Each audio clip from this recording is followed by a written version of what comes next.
नमस्कार विद्यार्थी मित्रांनो, आजच्या व्हिडिओमध्ये आपण बेसिक प्रोपोर्शनॅलिटी थेरम पाहणार आहोत। बेसिक प्रोपोर्शनॅलिटी थेरम यालाच आपण BPT असं म्हणतो। परीक्षेमध्ये आपल्याला फक्त एवढं स्टेटमेंट येणार आहे, त्यावरून आपल्याला पूर्ण प्रूफ लिहायची आहे। थेरमचं स्टेटमेंट कसं आहे, if a line parallel to a side of a triangle. येथे आपण एक ट्रायंगल काढलेला आहे ABC, एक लाईन घेतलेली आहे लाईन L, ही पॅरलल आहे या BC साइडला, intersects the remaining sides in two distinct point. तर ही लाईन L उरलेल्या दोन साइड्सला वेगवेगळ्या दोन पॉईंटमध्ये इंटरसेक्ट करते। एका पॉईंटला P ने इंडिकेट केलेलं आहे आपण आणि दुसऱ्या पॉईंटला Q ने। Then the line divides the sides in same proportion.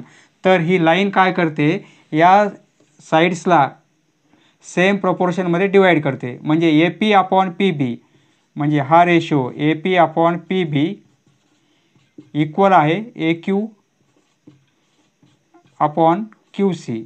या साइड्सचे या लाईनमुळे जे दोन पार्ट झालेले आहेत त्या पार्टचा रेशो आहे AP/PB इक्वल टू या साइड्सचे हे दोन पार्ट AQ/QC। हे दोन्ही रेशो कसे असतील, इक्वल असतात। हे आपल्याला प्रूफ करायचे आहे। गिवन लिहिणार आपण। गिवन म्हणजे आपल्याला दिलेली माहिती। माहिती काय दिली, इफ अ लाईन, एक लाईन दिली आपल्याला, ती पॅरलल आहे या साइडला in triangle ABC, line L parallel side BC। Line L and line L intersects side AB and side AC in points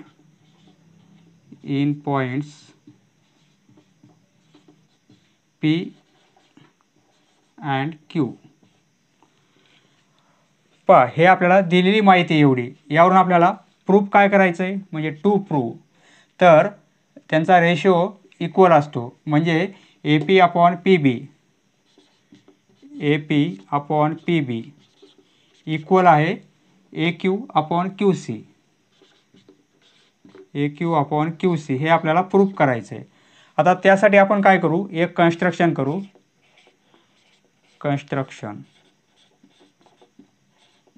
आपल्याला कन्स्ट्रक्शन काय करायचं आहे, P आणि C जॉईन करायचे आहेत आणि B आणि Q जॉईन करायचे आहेत।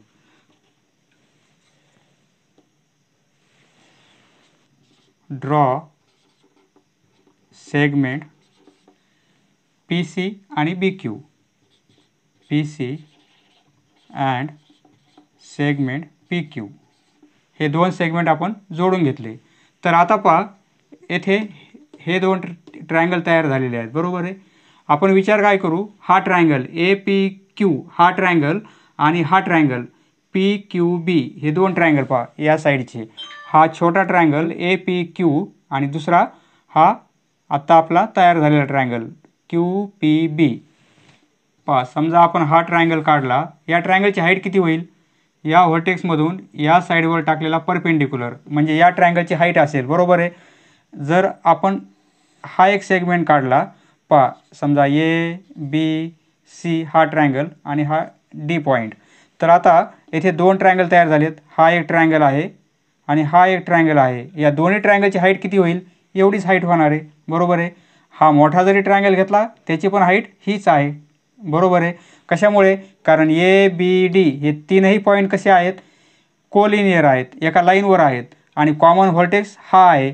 त्यामुळे काय आहे, या दोन्ही ट्रायंगलची हाईट किती आहे, एवढीच आहे, बरोबर आहे। मग त्याप्रमाणे येथे काय होईल, हा ट्रायंगल आहे APQ हा ट्रायंगल आणि हा QPB या दोन ट्रायंगलमध्ये हा कॉमन व्हर्टेक्स आहे। हे तीन पॉईंट कोलिनियर आहेत, म्हणजे या दोनही ट्रायंगलची हाईट किती असेल, सेम आहे, बरोबर आहे। दोन्ही ट्रायंगलची हाईट कशी आहे, इक्वल आहे। जर हाईट इक्वल असेल तर त्यांच्या एरियाचा रेशो कसा असतो, बेसच्या प्रपोर्शनमध्ये असतो, हे आपण पाहिलेलं आहे, बरोबर आहे। आता इथे आपण प्रूफ लिहिणार। प्रूफ. पहा ट्रायंगल ए पी क्यू हा छोटा ट्रायंगल, ए पी क्यू हा छोटा ट्रायंगल आणि हा क्यू पी बी हा triangle, and triangle Q P B have equal heights. त्या दोन ट्रायंगलच्या हाईट इक्वल आहेत, बरोबर आहे. म्हणजे त्यामुळे जर आपण या दोन ट्रायंगलच्या एरियाचा रेशो घेतला, म्हणजे area of triangle A P Q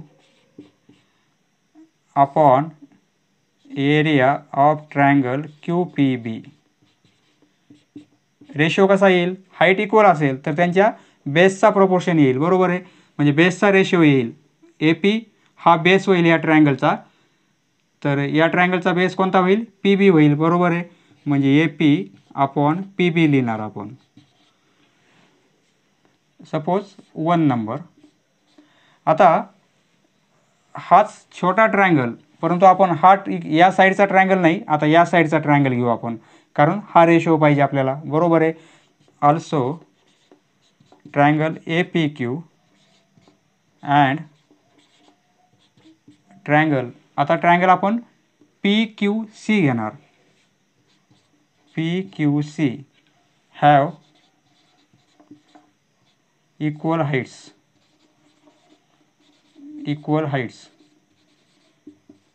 पहा या दोनही ट्रायंगलची हाईट इक्वल आहे, कारण हे 3 पॉईंट कोलिनियर आहेत, बरोबर आहे. आणि हा त्यांचा कॉमन व्हर्टेक्स आहे, त्यामुळे या दोन ट्रायंगलची हाईट इक्वल आहे. त्यामुळे त्यांचा एरियाचा रेशो कसा येणार आहे? A Q upon Q C, म्हणजे बेसचा रेशो येईल, बरोबर आहे. Therefore area of triangle A P Q upon area of triangle P Q C, तर यांचा बेस काय आहे? ए क्यू या ट्रायंगलचा बेस आहे आणि क्यू सी या ट्रायंगलचा बेस आहे. म्हणजे आपण असं लिहू शकतो A Q upon Q C. 2 number. पहा येथे A P upon P B आहे आणि A Q upon Q C आलेलं आहे आपल्याला, परंतु हे दोन इक्वल दाखवायचे आहेत. त्यासाठी आपल्याला काय करावं लागेल? यांच्या लेफ्ट साईड इक्वल दाखवावं लागतील, म्हणजे राईट साईड इक्वल येतील, बरोबर आहे. इक्वेशन 1 आणि 2 चे आपल्याला लेफ्ट साईड इक्वल दाखवायचे आहेत. पहा येथे ट्रायंगल ए पी क्यू आहे, येथे पण ट्रायंगल ए पी क्यू आहे. म्हणजे आपल्याला काय करावं लागेल? हा ट्रायंगल आणि हा ट्रायंगल यांचा एरिया आपल्याला इक्वल दाखवावा लागेल, बरोबर आहे. पहा ट्रायंगल क्यू पी बी, म्हणजे हा ट्रायंगल क्यू पी बी आणि ट्रायंगल पी क्यू सी, हे जे आपण कन्स्ट्रक्शन केलेले दोन ट्रायंगल आलेले आहेत, हे दोन ट्रायंगल आपल्याला त्यांचा एरिया इक्वल दाखवायचा आहे. हा पी क्यू बेस कॉमन आहे दोन्ही ट्रायंगलला आहे आणि हे दोन ट्रायंगल या हाईटमध्ये आहेत. पहा हे दोन ट्रायंगल या पॅरलल लाईनमध्ये आहेत, बरोबर आहे. These 2 triangles lies between 2 parallel lines, त्यामुळे काय यांची हाईट पण इक्वल आहे. म्हणजे जे पॅरलल लाईनचं डिस्टन्स असेल ती त्यांची हाईट असेल, बरोबर आहे. म्हणजे हाईट पण इक्वल आहे आणि बेस पण कॉमन आहे. असं असल्यामुळे त्यांचा एरिया कसा येईल? इक्वल येईल, बरोबर आहे. हाईट पण समान आहे आणि बेस पण समान आहे. पहा now triangle Q P B and triangle P Q C have common base. दोघांचाही कॉमन बेस काय आहे? पी क्यू आहे. आणि आपल्याला ह्या दोन लाईन पॅरलल दिलेल्या आहेत, line L and line L parallel side B C, बरोबर आहे. त्यामुळे त्यांची हाईट पण इक्वल आहे. हे पॅरलल असल्यामुळे हाईट पण इक्वल आहे, बेस पण इक्वल आहे. म्हणजे काय? त्या दोन ट्रायंगलचा एरिया इक्वल आहे. म्हणजे area of triangle Q P